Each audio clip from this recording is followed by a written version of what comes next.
Antoine Rempp with Executor Experts. I'm here with Gavin from BDO, tax accountant. And we're going to talk a little bit about what it means to have an executor or a co-executor in a different province or in a different country, because a lot of people might have kids who move to the States and they name them as co-executors or even just executor. And that could complicate things a lot and could be detrimental tax-wise. So Gavin, why don't you run us through a few scenarios, tell us what are the differences of why we don't want to be having executors or co-executors, for example, in the States or different province? Sure. Anytime we take a taxpayer and add a cross-border element, yes, no matter what that border is, it can be cross-provincial border, it can be cross-country border. To be honest, native reserves are a border because things are taxed differently in each jurisdiction.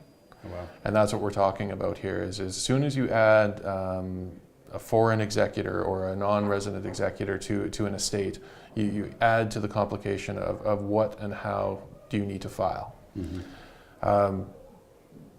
In general, in tax, a taxpayer is taxable where they're resident. The United States is different. They're taxable if they're a citizen, one of the only two countries in the world that does that. But everywhere else, including Canada, you're taxable where you're resident.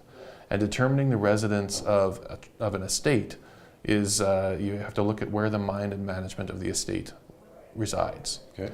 So the executor of an estate is the trustee of a trust. When you write a will, you're writing a trust deed and you're placing a trustee in charge of your assets to distribute them to the beneficiaries. If that trustee is a non-resident of Canada, say they're resident in the US, you have an estate that is now likely resident in the United States. Okay. And so now what you have is you have an American that is owning assets, an American that owns assets in Canada. Ouch. When you have an American or a non-resident that owns assets in Canada and they dispose of those assets, sometimes there are specific rules about withholdings and clearance certificates that you have to file.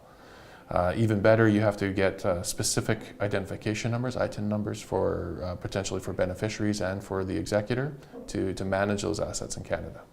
So just to make clear, if the person who died was living in Alberta or his whole life, but let's say he only had one child and that child is in the States and now is the executor, it doesn't matter if that person lived in Alberta her whole life because the executor is living in the States and handling the estate, it would be taxed with US involvement? To a certain extent. Okay. Now, whenever you have real estate or capital property, there's specific rules under the tax treaties.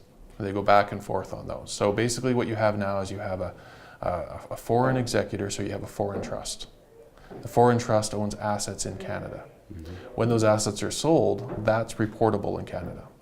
If you don't report it, or if you don't file any clearance certificates to the contrary, any proceeds on those assets. So if you have the deceased has a house, the house goes to the estate.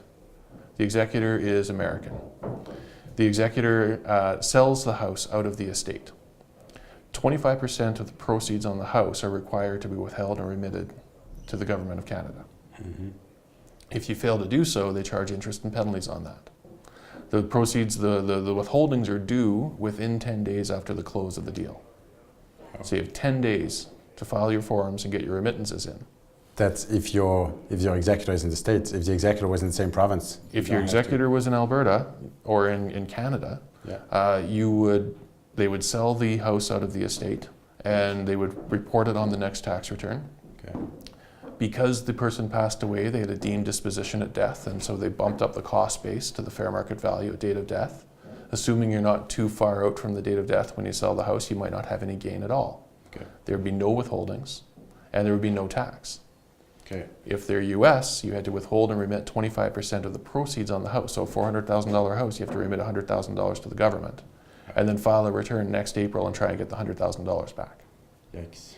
So what if you have two kids in two different provinces in Canada? Like let's say the person died in Alberta, had a son in Alberta and a daughter in BC. How would you handle that? Like who would be the most logical executor?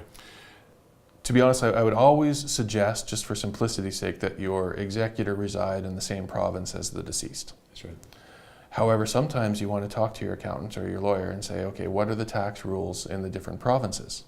Until recently, Alberta had quite a tax advantage over BC, for example.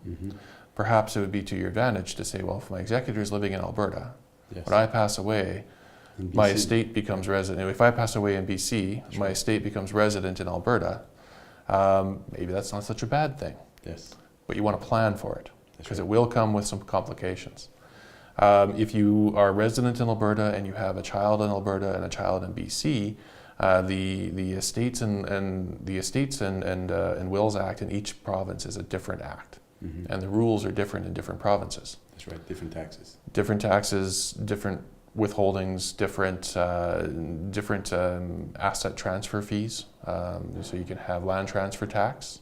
You can have probate tax. Probate fees are bigger in BC and Ontario than they are anywhere else in Western Canada. Good to know. Yeah. So again, that's the importance of working with an accountant. Like there's no way, like even myself, I've been organizing these events and I think I'm fairly knowledgeable, but there's no way I would want to take this on. That's why you're here. Even more than that, you want to work with an accountant in the jurisdictions where you hold assets. Okay. So if you own a bunch of BC property while you live in Alberta with a bunch of Alberta property, you want to make sure you're dealing with somebody that has some experience dealing in both jurisdictions. Okay. And that's very important because, like I said, the rules are different in each province. Yes. We all know the rules in our own backyard. Sometimes we're not quite as familiar with what's happening just next door. And the benefit of working with a firm like yours, which is Canada-wide, is that you would have, like, if you are not an expert in different provinces, you would have people on your team who would. Right? Exactly. If I have somebody that has property in BC and I'm working on the estate, I call Corey. Okay. Corey's my guy that works in my office in BC, and he calls me when he has somebody with assets in Alberta. Perfect. It's an easy phone call. Awesome. Well, thank you. That was very helpful, and thank you.